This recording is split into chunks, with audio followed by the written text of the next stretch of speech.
He is the greatest, Muhammad Ali. Float like a butterfly and sting like a bee. Punch. Boxing is back.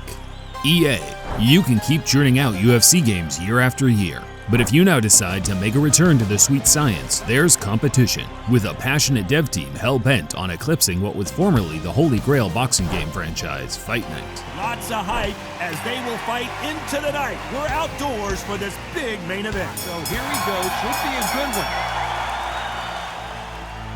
However, while my initial feelings towards this early access release of Steel Cities, titled Undisputed, has been positive, there's still much to be desired, with the current state of the game still feeling more like an alpha testing phase rather than an early release. How did I not rock him though? I felt like I was landing just as many powerful shots. I don't really get that.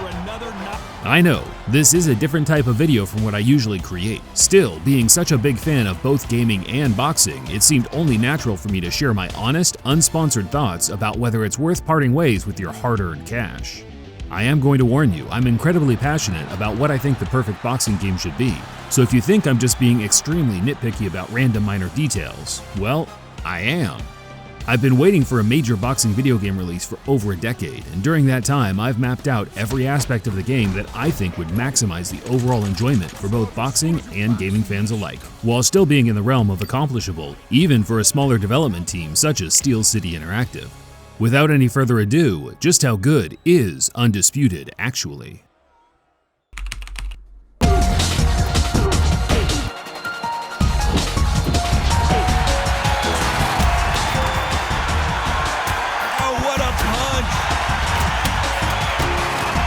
Before we get to the nitty-gritty, let's jump straight into the most crucial aspect of any game, the gameplay itself. One of my favorite aspects of this game, while not being close to simulation, is the opportunity to be able to box off the back foot, shooting the jab, playing the long game as your opponent chases you around the ring, wasting all their energy. That's not to say it's the optimal way to play the game, as being the aggressor, at least in my experience, is the most efficient way of getting the job done, particularly in online play. And that was a heavyweight shot that put Big D down. Just like a real fight, effective aggression is the way to win rounds and eventually set up the KOs, using the tried and trusted counter techniques of parries, weaves, and shimmies. As of this recording, spamming particular combinations with certain usable characters is a bit overpowered, but in my case at least, it didn't ruin the overall experience, as the option to box the long game is still viable, but you have to be extremely patient in executing your strategy. Some of the online criticism I've seen relates to the movement and overall clunkiness while in an exchange, which I think could do with a slight bit of tweaking, but for the most part, it's not really an issue, as it creates a sense of realism, making those moments where you land a clean 4 or 5 punch combination incredibly satisfying.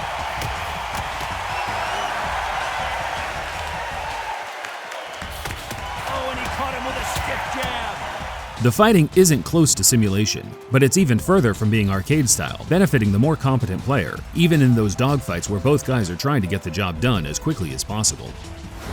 Fans of the first Fight Night series will feel straight at home with the control system being a near-on identical match, which, to be honest, still isn't the easiest thing to wrap your head around, as you have to use almost every button on a modern gaming controller at all times during the fight. The fact is, like most fighting games, the controls are complex, but once you master them, wiping the floor with an unworthy challenger becomes a simple but exhilarating formality. Kill! Murder! Murder!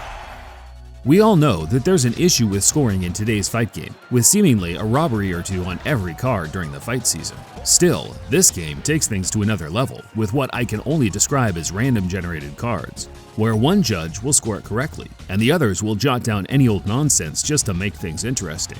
This needs to be addressed. It's punishing the players who are actually trying to box the perfect fight using what appears to be a non-scoring punch, the jab.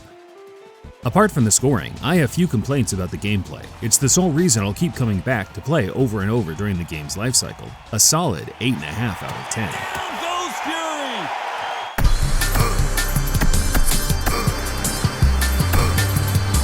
He is the greatest, Muhammad Ali. Watch the footwork, watch the hand speed. No one does it like Ali. The graphics have been a major selling point of the game, which I assume is utilizing the full arsenal of the Unreal Engine. The game looks great, a step up from the aforementioned Fight Night series and a good competitor to EA's latest combat sports installment, UFC. Despite running the game on Nvidia's latest GPU, I toned down all the graphics settings to medium, with all the shake and motion blur settings switched off to reduce the jarring feeling that the game suffers with at its max visual potential.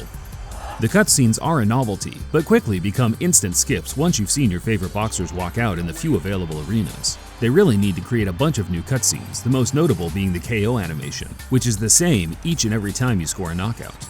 The same goes for introductions and corner cutscenes, which are boring and add nothing to the overall fight experience. There is a lot that they could show off to make the cutscenes more interesting, and I'll be going into more depth on that in later categories.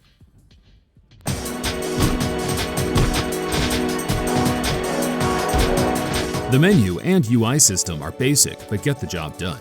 The character selection screen is a bit slow as it tries to load the models, but the rest of the menu works well, making it quick and easy to get straight into the action. Great to have you with us for this all-action affair. In-game, the UI is again very basic, forcing you to watch a cutscene if you want to know your opponent's online record. And it's the same again once in the fight itself, with only a stamina bar to keep your eye on and a rare look at the opponent's health once you've had them in a stun state. I think introducing a momentum bar or something along those lines could be an interesting UI choice, with the player in control plateauing at around 75%, and then giving a boost of 100% to a fighter coming from behind, maybe gifting an increase to stats like speed, strength, or heart, depending on the player's situation. During the intervals, we need manual healing. Come on guys, we had this back on Fight Night Round 3, which is a PS2 game, and I can't remember anyone having an issue with it. In fact, it added value because it introduced additional gameplay controls. And this could be improved upon by adding further RPG elements, such as QuickTime events and potential selected dialogue between yourself and your trainer. We are firemen! The heat doesn't bother us! Whatever they decide to add would improve what is currently a nothing cutscene, with your trainer mumbling irrelevant info regarding the fight. One final thing that I want to add regarding the UI system is the stinger transition. It's good and comparable to modern-day real-life boxing broadcasts, but it's overused and a bit jarring for sweaty gamers that want to play for 5 hours straight. Just look at how many transitions you have to watch leading up to one single online match. Tyson, he is the greatest of all time. This bout is So much hype surrounding. These two fighters promised us an offensive show. Let's see if they deliver.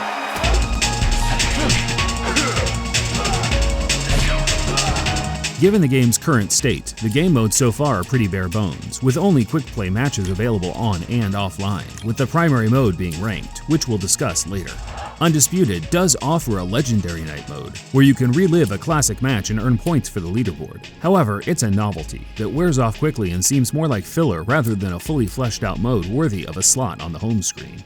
The career mode will be fundamental once it releases, as this has been the bread and butter for boxing games since their existence, catering to offline players that enjoy a progressive story as opposed to an online grind.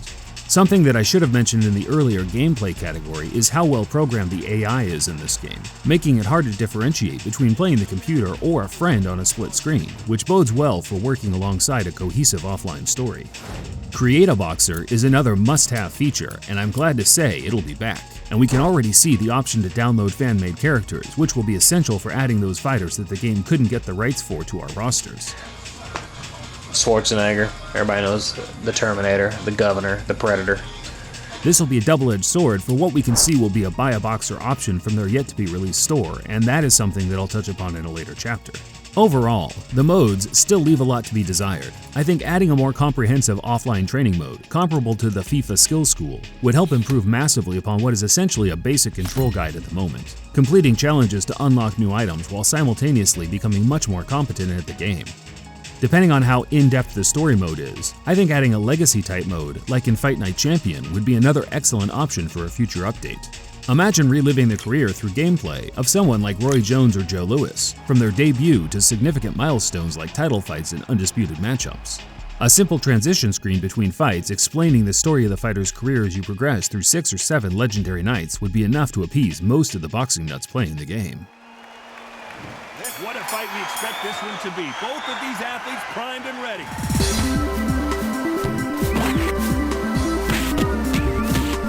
The roster in this game is easily one of its most impressive features. From modern-day greats like Fury and Wilder to old-school legends in Lewis and Marciano, the game is packed with a never-ending choice of well-thought-out playable characters. This is that packed. The atmosphere is ridiculous.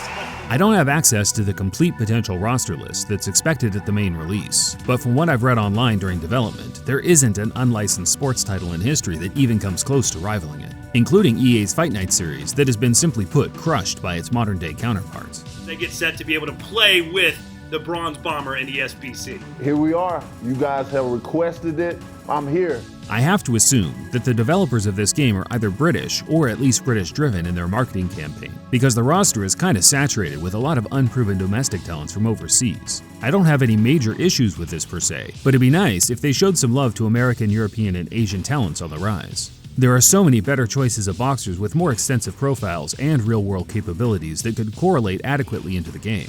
Broaden your horizon, guys. How is somebody like Hopi Price a better choice than Efe Ajagba, for example? And Del Long on the opposite spec, right again, down he goes, and this one is over. No one will select these characters unless you add a feature like the tournament mode I mentioned earlier. Instead of modeling Jordan Gill or Dalton Smith, how about finishing the correct version of Roy Jones Jr. at each category? Because I can tell you damn straight, he didn't look like this at middleweight. Congratulations.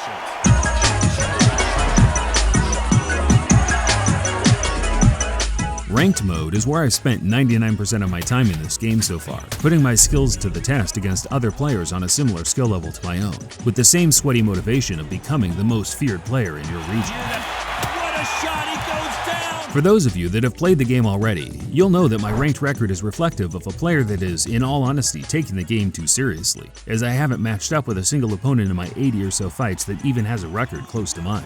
This is all good and well, but why am I ranked as a modest Silver 1 level? In truth, I couldn't tell you. The ranking system is completely screwed up, and you only have to browse the top 100 leaderboard to realize just how randomized the ranking system is in conjunction with the player's skill set. As the dev updates suggest on the ranked HUD, this will all be ironed out with future updates. He's going for the finish! It's in ranked, where the glaring roster issues will be most apparent, with only a select few fighters from each weight category being a viable option. It's impossible to say how things will be once all the fighters are added at the main launch, but right now, not picking the best in class is nonsensical, as the task of overcoming a 4 or 5 point overall rating discrepancy takes the skill gap out of the game completely. For example, it makes, right now, Ollie and Fury the only feasible option at heavyweight for ranked grinders, leading to the same predictable matchups continuously. Outside of the usual rank grinding procedure gamers will be familiar with, it seems only logical to add more progression and rewards for players at every level, with the logical solution being a belt rotation system in every given rank. Imagine queuing up for a random match and then realizing that you're fighting a current belt holder in your region. It would add so much excitement. They could give the players 24 hours to defend the belt, or then have it simply vacated for 2 random queuing participants to scrap over.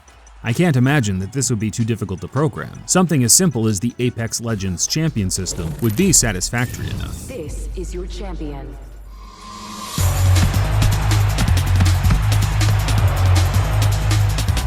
Without this video turning into a 270-page dossier like Connor Benn's PED excuse list, here are a bunch of minor details that need to be addressed to make the game feel more fleshed out. We need more arenas to fight in, particularly ones that help make it feel more like an actual boxing match as opposed to a sparring session. Each fighter needs a customizable entourage. Right now, it just reminds me of the depressing ring walks everyone wants to forget. While you're there, vary up the ring walk animations as well. Many consider him to be the greatest fighter in the history of this sport. Todd Grisham and Johnny Nelson are good additions to the game's commentary, but the things that they're saying seldomly line up with the actual action that's taking place. Don't let this fighter's speed fool you. There's some method to the madness. These are precision shots, and they're coming at lightning speed. Hearing him talk about falling asleep during the intervals after an action-packed round with multiple knockdowns is superficial. Furthermore, their judging input during the breaks is entirely one-dimensional, with the same "this one is too close to call" nonsense, even if the fight is completely one-sided. This fight is closer than 2 pages in a book, Johnny. I like how the game utilizes its sponsors, with CompuBox being used to track the in-game fight statistics as the rounds progress. Yet, why not expand upon that further by employing BoxRec or Ring's ranking system on the player's HUD? 3 notable belt organizations also sponsor the game, which could bode well with my belt rotation idea from earlier.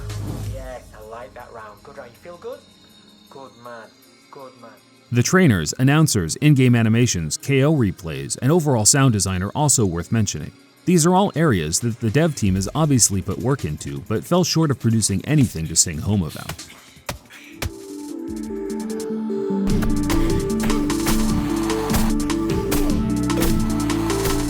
I'm unsure exactly how the shop feature will work in the game. Still, as of now, it appears Buy a Boxer will be the only option to players, which would be an odd choice given that the freedom to download user-created boxers will be available. It's likely the fighters you buy will be the only ones usable online, which would be fine by me, assuming grinders of the game have the same potential to unlock characters through in-game rewards. Limiting the store to only purchasing boxers feels like an oversight from a monetization aspect. The game desperately needs sprucing up, so adding the option to acquire new shorts, gloves, ring walks, animations, taunts, etc. feels like a natural option in the current gaming market. Of course, this would include the possibility of players unlocking various other items through in-game progression and challenges to keep things balanced. A battle pass system would fit this idea really well. Of course, I'm not trying to come across as an armchair game developer. I really want this game to succeed, but monetizing the franchise properly will likely decide the entire success and life cycle of the game.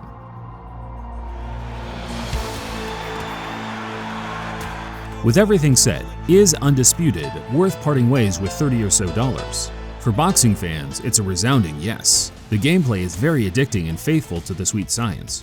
Chopping down modern-day giants like Wilder with an old-school legend like Rocky Marciano is incredibly satisfying and unique only to this game. The development team seems like a great bunch worth backing, even if the game isn't in a perfect state. Their constant updates on social media, responding to fans, and updating the game almost daily gives me confidence that the sport we love is in the right hands in this new gaming space. Down goes Deontay! As for everyone else, that being your average gaming fan that just stumbled across this video, I'd keep tabs, but continue playing whatever it is that makes you happy at the moment. As I said in the intro, the current state feels more like an alpha not ready for widespread distribution. Thanks for watching. Until next time, this is BLTV Extra, signing off.